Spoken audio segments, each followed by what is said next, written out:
आइए जानते हैं बाटी का आविष्कार क्यों, कहां, कब और कैसे हुआ।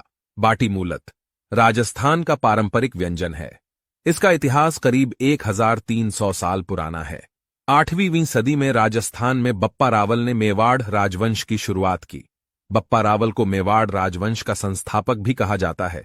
इस समय राजपूत सरदार अपने राज्यों का विस्तार कर रहे थे। इसके लिए युद्ध भी होते थे। इस दौरान ही बाटी बनने की शुरुआत हुई। दरअसल युद्ध के समय हजारों सैनिकों के लिए भोजन का प्रबंध करना चुनौतीपूर्ण काम होता था। कई बार सैनिक भूखे ही रह जाते थे।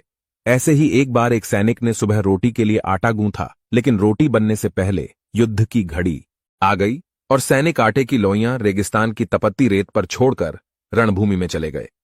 शाम को जब वे लौटे तो लोइयां गर्म रेत में दब चुकी थीं। जब उन्हें रेत से बाहर से निकाला तो दिन भर सूर्य और रेत की तपन से वे पूरी तरह सिंक चुकी थीं। थककर चूर हो चुके सैनिकों ने इसे खाकर देखा तो यह बहुत स्वादिष्ट लगी।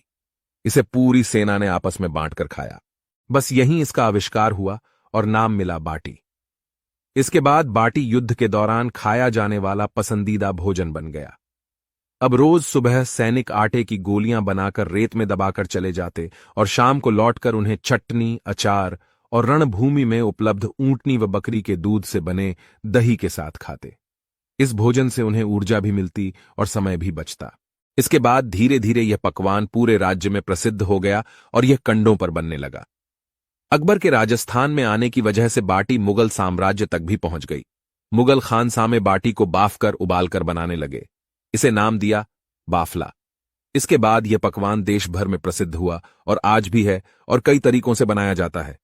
अब बात करते हैं दाल की। दक्षिण के कुछ व्यापारी मेवाड़ में रहने आए तो उन्होंने बाटी को दाल के साथ चूरकर खाना शुरू किया। यह जायका प्रसिद्ध हो गया और आज भी दाल बाटी का गठजोद्धा बना हुआ है। उस दौरान पंचमेर दाल खाई जाती थी।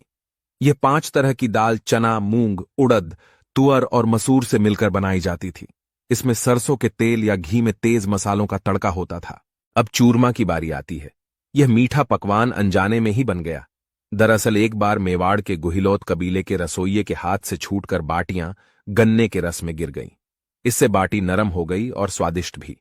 इसके बाद से इसे गन्ने के रस में डुबोकर बनाया जाना लगा। मिश्री, इलायची और ढेर सारा घी भी इसमें डलने लगा। बाटी को चूर कर बनाने के कारण इसका नाम चूरमा पड़ा। वीडियो अच्छी लगी हो तो लाइक करें, फॉलो करें।